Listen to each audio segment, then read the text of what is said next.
Tapi banyak juga trik yang memang sampai detik ini masih misteri dan belum terbuka caranya seperti apa. Tapi di video kali ini, gue tuh bukan mau jadi polisi pesulap yang membongkar yang namanya sulap-sulapnya si David Copperfield ini. Tapi di sini yang mau gue bahas adalah gimana si David Copperfield yang adalah pesulap legend ini, itu hampir aja dipaksa untuk membuka trik teleportasi dia secara penuh ke publik. Karena ada satu orang yang menggugat dia sebesar jutaan dolar karena triknya dia ini.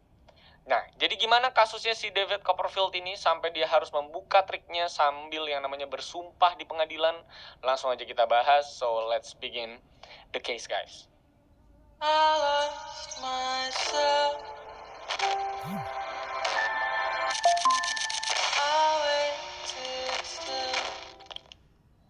Oke, ini kita ngomongin David Copperfield nih ya. Seorang living legend, senior juga di bidang sulap, seorang ilusionis yang bener-bener gila banget jagonya. Dia sekarang mungkin umurannya udah 70 tahunan. Karena dia aktif itu dari 70-an nih, tahun 70-an akhir, ada di mana-mana juga. Tiap tahun bisa bikin ratusan show di seluruh dunia. Dan pokoknya kalau zaman dulu ngelihat sulap ini orang, ya kita tentunya dan orang tua kita mungkin akan sampai terbingung-bingung. Kok ini orang bisa begini, kok ini orang bisa begitu. Saking ini orang tuh jago banget di masanya untuk bikin sulap-sulap ilusi yang out of the box gitu. Nah, seperti yang kita tahu, di dunia sulap itu kan yang bikin seru adalah memang dari sisi gimana si sulap itu ditampilkan ke penonton dan gimana caranya si sulap itu bisa nggak ketahuan menipu atau halusnya mungkin nggak ketahuan memberi ilusi ke penonton yang rela datang dan bayar justru buat diberikan ilusi dan kebohongan itu gitu kan. Tapi masalahnya mindset ini tidak terjadi di salah satu show-nya si Copperfield yang dilakukan di Las Vegas pada tahun 2013.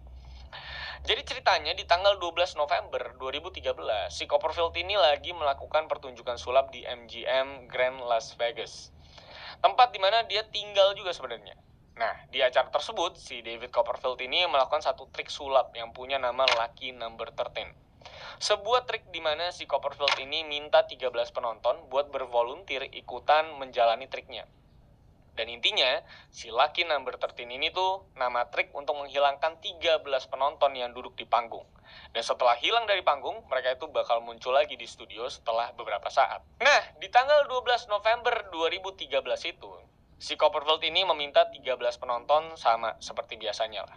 Karena nama triknya juga kan adalah Lucky Number 13, dan setelah memanggil 13 penonton seperti biasa dia melakukan trik ini, triknya berjalan dengan lancar. Orang-orangnya juga ngilang secara tiba-tiba dari panggung. Dan dari sana, beberapa saat kemudian pun, ke-13 orang itu kembali muncul